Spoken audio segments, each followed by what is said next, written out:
الحمد للہ وکفى وسلام علی عباده الذین اصطفى اما بعد فاعوذ باللہ من الشیطان الرجیم بسم اللہ الرحمن الرحیم انا انزلناه فی لیلۃ القدر وما ادراک ما لیلۃ القدر لیلۃ القدر خیر من الف شہر تنزل الملائکۃ والروح فیہا بإذن ربهم من کل امر سلام ہی حتی مطلع الفجر۔ برادران اسلام، خواتین ملت، ان قریب ہم رمضان المبارک کے آخری عشرے میں داخل ہونے والے ہیں۔ یہ عشرہ رمضان کا افضل عشرہ ہے، اور اس عشرے میں نبی کریم صلی اللہ علیہ وسلم عبادت الہی کا خاص اہتمام کرتے تھے، کمر کس لیتے تھے، شب بیداری کرتے تھے، اور اپنے اہل و عیال کو بھی عبادت کے لیے جگاتے تھے۔ اس عشرے میں نبی صلی اللہ علیہ وسلم عبادت الہی کا وہ اہتمام کیا کرتے تھے جو کسی دوسرے عشرے میں نہیں کیا کرتے تھے، کیونکہ اسی عشرے میں لیلۃ القدر مخفی ہے، وہ لیلۃ القدر جو علی الاطلاق سال کی تمام راتوں میں افضل ہے۔ اس سے افضل کوئی رات سال میں ہے ہی نہیں۔ وہ لیلۃ القدر جس کی عبادت ایسے ہزار مہینوں کی عبادت سے بہتر ہے، جن میں یا تو لیلۃ القدر نہ ہو، یا لیلۃ القدر اگر پائی بھی جائے تو وہ ان خصوصیات کی حامل نہ ہو جو خصوصیات اللہ نے اس امت کی لیلۃ القدر میں عطا فرمائی ہے۔ یہ لیلۃ القدر عزت و مرتبے کی رات ہے، تقدیر الہی کی رات ہے، اللہ کے قضاء و قدر کی رات ہے، جس کو سورہ دخان میں اللہ نے فرمایا فیہا یفرق کل امر حکیم، ہر محکم معاملہ جو سال میں ہونے والا ہوتا ہے، کسی کی حیات، کسی کی موت، کسی کی عزت، کسی کی ذلت، کہیں قحط، کہیں سیلاب، جو بھی سال بھر ہونا ہے اللہ کے ارادے سے، وہ لوح محفوظ سے وہ فیصلے نقل کر کے الگ کر کے متعلق فرشتوں کے حوالے کر دیے جاتے ہیں۔ اس لیے یہ قضاء و قدر کی رات بھی ہے۔ فرشتوں کا اس قدر نزول ہوتا ہے کہ زمین ان کے لیے کم پڑ جاتی ہے، تنگ ہو جاتی ہے۔ یہ سارے معانی قدر کے۔ اس لیے اس رات کو پانے کے لیے ہمیں چاہیے کہ چاق چوبند ہو جائیں، ہم بھی کمر ہمت کس لیں، اور اللہ سبحانہ و تعالی سے حسن عمل کی توفیق مانگیں۔ یہ لیلۃ القدر جس کی فضیلت میں اللہ تعالیٰ نے ایک مستقل صورت اتاری ہے، اس رات کی عظمت کو بتانے کے لیے بہت کافی ہے۔ علاوہ ازیں اس رات کی برکتوں میں سے ایک عظیم برکت یہ ہے کہ اللہ تعالیٰ نے اس رات میں قرآن مجید اتارا، اور قرآن مجید رہتی دنیا تک کے انسانوں کے لیے بلکہ جنوں کے لیے ہدایت اور دارین کی سعادت کا سرچشمہ ہے۔ اس رات کی عبادت کو 1000 مہینے سے افضل قرار دیا گیا، اور اس بیچ میں کہا گیا وما ادراک ما لیلۃ القدر۔ انٹروگیٹو سینٹینس ہے، جملہ استفہامیہ، اے نبی آپ کو کیا معلوم کہ لیلۃ القدر کیا ہے؟ محدث کبیر حضرت سفیان ابن عیینہ کہتے تھے کہ جہاں جہاں قرآن مجید میں وما ادراکا آیا ہے ماضی کے صیغے کے ساتھ، اللہ نے اس کا جواب خود ہی قرآن میں دے دیا۔ چنانچہ یہاں بھی اللہ تعالیٰ نے فرمایا وما ادراک ما لیلۃ القدر، آگے جملے میں فرمایا لیلۃ القدر خیر من الف شہر، لیلۃ القدر 1000 مہینوں کی عبادت سے بہتر ہے۔ اور اس رات میں فرشتے اور روح الامین یعنی جبریل امین علیہ الصلوۃ والسلام بنفس نفس تشریف لاتے ہیں۔ فرشتوں کی آمد خیر و برکت اور رحمت کی علامت ہے، اور پھر یہ رات سلامتی کی رات ہے، عذاب سے سلامتی کی رات ہے۔ بندوں کی عبادت اور عبادت کی کثرت کو دیکھ کر اللہ تعالیٰ بندوں کو جہنم سے آزاد کرتا ہے۔ یہ عظیم رات خصوصیت کے ساتھ رمضان کے آخری عشرے میں ہی پائی جاتی۔ کچھ لوگ کہتے ہیں سال بھر میں عبادت کرو، کچھ لوگ کہتے ہیں پورے رمضان میں ہے، نہیں، آخری عشرے کے اندر ہے۔ کیونکہ نبی صلی اللہ علیہ وسلم نے رمضان کے پہلے 2 عشروں کا اعتکاف کیا، جیسا کہ ابو سعید خدری رضی اللہ عنہ سے بخاری میں مروی ہے، تو آپ کو بتایا گیا کہ آپ کو جس شب کی تلاش ہے وہ آخری عشرے میں.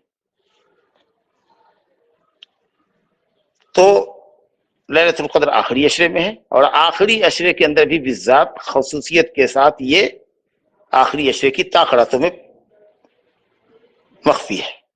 اور طاقرات سے مراد 21ویں، 23ویں، 25ویں، 27ویں اور 29ویں شب میں سے کوئی ایک شب ہے. اور اہل علم کے صحیح قول کے مطابق، جو انصاف پر مبنی قول ہے اور معتدل قول ہے، کہ یہ شب کسی ایک رات میں متعین نہیں ہے، جیسا کہ کچھ لوگ سمجھتے ہیں کہ وہ 27ویں کی شب ہے اور اسی رات میں پورا اہتمام کرتے ہیں عبادت کا.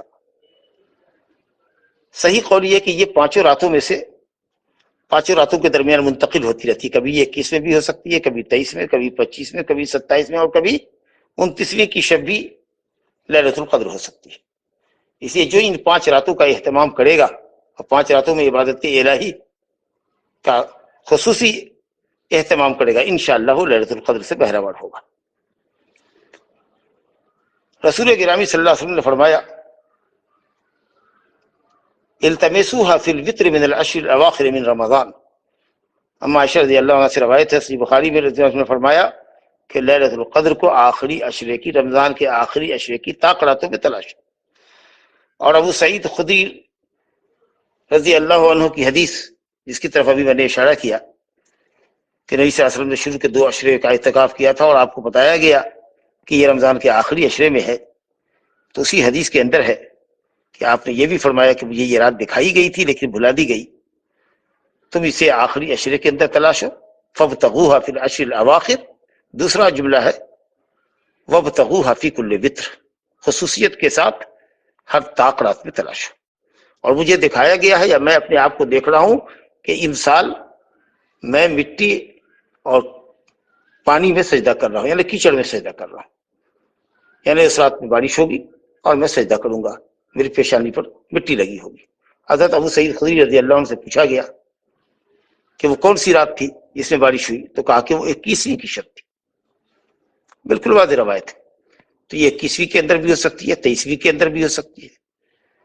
بلکہ حضرت عبداللہ بن عمر رضی اللہ عنہ سے روایت ہے صحیحین میں کہ کئی لوگوں نے خواب دیکھے تھے کہ وہ آخری 7 راتوں میں، آخری 7 راتوں کی میں ہے، یعنی 23، 25، 27 اور 29 کے اندر تلاش.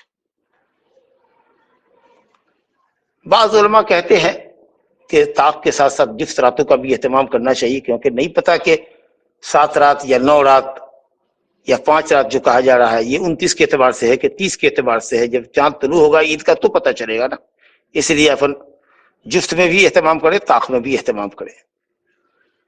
لیکن جب نبی کریم صلی اللہ علیہ وسلم نے واضح طور پر فرما دیا ہے کہ التبسوها یا فابتغوها فی الوتر، طاق راتوں میں تلاش، تو انشاءاللہ تعالی تمام ان روایتوں کو اس واضح روایت کی روشنی میں سمجھنے کی کوشش کرنی چاہیے.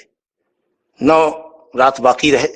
اب یہ 9 رات باقی رہے، کیا اس رات کے علاوہ جس میں شب قدر ہے یا اس رات کو لے کر، تو بات طول پکڑے گی. اس لیے گفتگو کو سمیٹتے ہوئے ہم یہ کہنا چاہتے ہیں کہ انشاءاللہ یہ لیلۃ القدر آخری عشرے کی طاق راتوں کے اندر ہی 5 راتوں میں سے کسی ایک رات میں ہے. اور یہی حافظ علامہ ابن حجر رحمۃ اللہ علیہ کا بھی موقف ہے، اور علماء اہل حدیث بر صغیر میں، ہند و پاک میں علماء اہل حدیث کا بھی یہی نظریہ رہا ہے. اگرچہ ہمارے بعض بڑے مشائخ کہتے ہیں کہ جفت راتوں میں بھی ہونے کا امکان ہے، اگرچہ اولا اور افضل یہ ہے اور زیادہ امکان طاق راتوں کا ہے، اور اس میں بھی زیادہ امکان 27ویں کی رات کا. یہ ہمارے بعض مشائخ کہتے ہیں.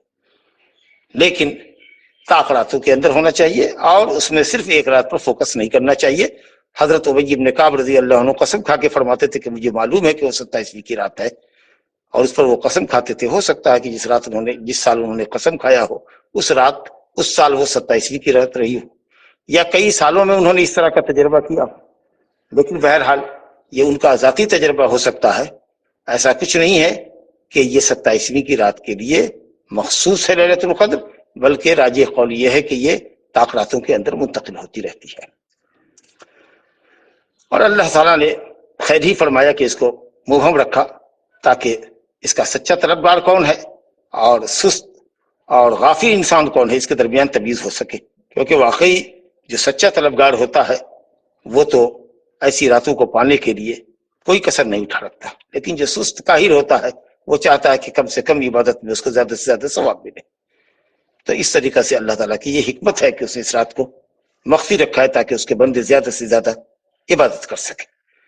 علامتوں کے تعلق سے بعض حدیثوں کے اندر ہے کہ اس رات کے اندر ہوا پرسکون ہوتی ہے، فضا مناسب ہوتی ہے، نہ گرمی ہوتی ہے نہ سردی ہوتی ہے، اور فرشتوں کے نزول کے سبب رات بڑی پرسکون ہوتی ہے.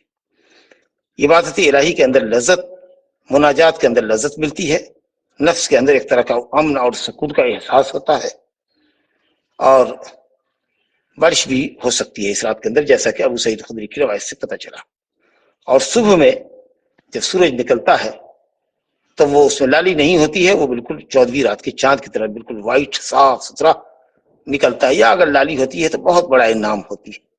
یہ کچھ علامتیں صحیح حدیثوں سے ثابت ہے. باقی کچھ لوگوں نے یہ بھی بے سند کے بے بنیاد باتیں کہی ہیں کہ کتے نہیں بھوکتے تو درخت سجدہ کرتے ہیں، تو مکانات سوئے ہوتے ہیں، تو اسی طریقے سے گدھا آواز نہیں کرتا. ان چیزوں کی کوئی حقیقت نہیں ہے. جو باتیں ثابت ہیں الحمدللہ وہ ثابت ہے. اور پھر عبادت کا تعلق ہمارے یہاں علامتوں سے نہیں ہے بلکہ تاخراتوں سے. لہٰذا ہمیں رمضان المبارک کے آخری عشرے میں تاخراتوں میں خصوصیت کے ساتھ عبادت الہی کا زیادہ سے زیادہ اہتمام کرنا چاہیے. اللہ سبحانہ تعالیٰ سے اپنے لیے اور آپ سب کے لیے حسن عمل کی توفیق کی دعا کرتے ہیں. انہ تعالی ولی التوفیق. صلی اللہ وسلم وبارک علی نبینا محمد وآلہ وصحبہ اجمعین. السلام علیکم ورحمۃ اللہ وبرکاتہ.